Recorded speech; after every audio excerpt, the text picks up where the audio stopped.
This dive is an open accordion, and then we alternate 360s while the other acts as base. The learning objective is about keeping close proximity and levels the whole time.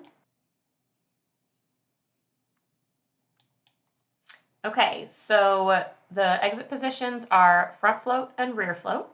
Front float's job is to give count with the leg, and make sure you practice your count until it is natural, consistent, and timing is understood by everyone. Front float will launch at least one body width off of the plane to give rear float clean air, and rear float will drop straight down off of the plane. Both jumpers will keep a strong presentation to the relative wind. Front float can look over their right shoulder while still keeping their shoulders presented to the wind, and rear float can look over their left shoulder. That way, both jumpers keep an eye on each other through the exit. The first 2 points are just open accordions, and this can be achieved by each person doing really just a small, no more than a 45-degree turn. And then you can decide who will turn first, but one jumper will stay still and lay a solid base, while the other does a 360-degree turn, and then go right into another open, and switch rolls. I like that we walk the turns in place because we're reinforcing building a good sight picture of how to head switch and not lose sight of your base so you can stay close. And be sure to include the break off in your dirt dive. I like to walk at least 2 or 3 full pages in a dirt dive, and a page is just all of the points that you have planned on that jump. And I like to walk it until you can do it without talking, since you can't talk it in the sky. I will let the whole video run through and then give a detailed debrief.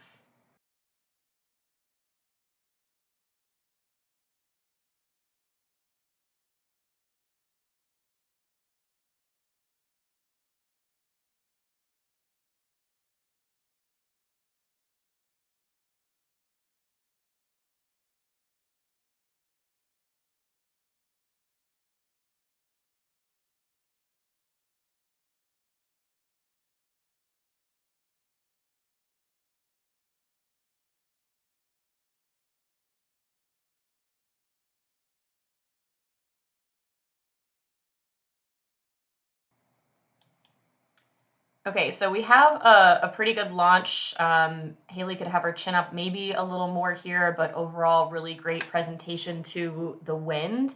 So I got far enough from the plane to give Haley clean air, and she dropped straight down. I would like to see her, instead of being here, I would like her to be a little lower and more parallel with myself. And that can be achieved in one of 2 ways. She could leave a little bit earlier. So if you watch on the exit, if I go back, she should leave kind of on my leg as soon as it starts to come out. So here, she's already late. She should be a little bit lower than me, because as I leave, she's just starting to leave. But really, rear wants to be a moment early. The other option is to kind of like get low in the door, and then that gives you a more room of error on that timing. And that would put her more in this slot, which would ultimately close a little bit of the gap we have here on exit, which isn't much, but we can always critique things a little bit. I do like that she does a good job of keeping her presentation to the relative wind. There's more of an immediate turn, almost like a cartwheel in a good way, rather than a barrel roll, which can happen if you leave late and are looking over your shoulder.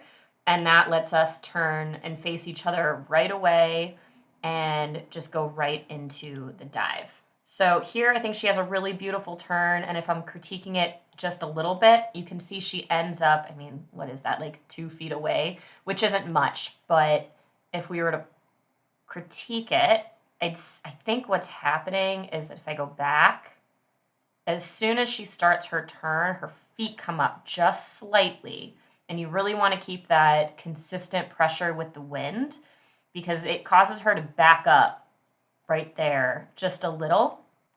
And then I think we do a really good job of minimal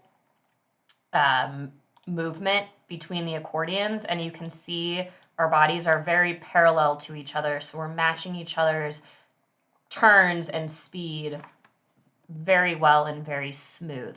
I'd say the only critique I have with the opens is that we get a little bit like handsy.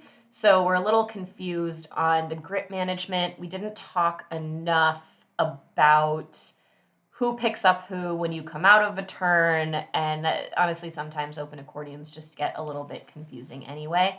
But overall, it's very smooth and it doesn't mess us up. We just keep flying through it.